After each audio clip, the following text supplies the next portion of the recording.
Brian Sozzi is an editor-at-large and co-host of Yahoo Finance's The First Trade. He joins me now from New York City. So, Brian, these unemployment numbers skyrocketing, 10 million Americans out of work because of the virus. How much worse do you think that this can really get?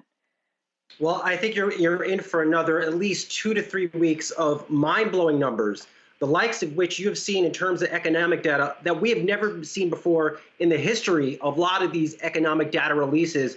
And we will get a jobs report on Friday morning. And believe it or not, that will show around, let's say, 90,000 increase.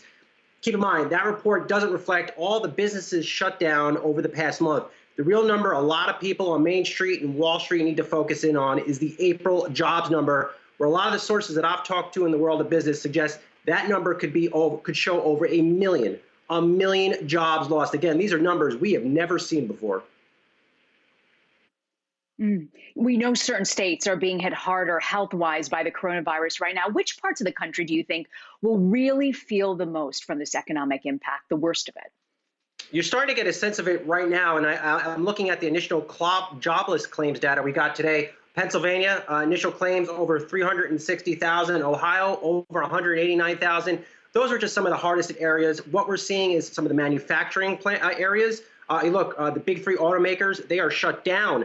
They're trying to make ventilators right now, not the cars that ultimately help them make their business. Also, look at New York City. New York City is effectively shut down. A lot of restaurants, retailers closed, not just for 1 week, not for 2 weeks, indefinitely. So this was the major week, I think, in the economy here. You're seeing a lot of retailers, for example, step up and furlough hundreds of thousands of workers.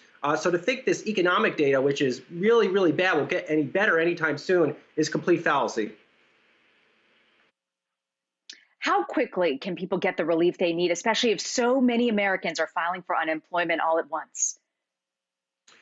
Some of folks on unemployment, they will get the benefit from the government's $2 trillion stimulus package. They are now eligible for $600 more in their check each week. So that's somewhat okay. But I think the real question is, in the back half of the year, once businesses start to reopen, how much do these employees, how much hours do they get back? Do they go back to the same rates as they were pre-coronavirus? All of that remains in question. If you're on the unemployment rolls and you work at a JCPenney, why not just stay there and try to find a higher paying job? And I think those are questions that are left to be unanswered, and why you see at least stock prices on Wall Street continuing to be very volatile.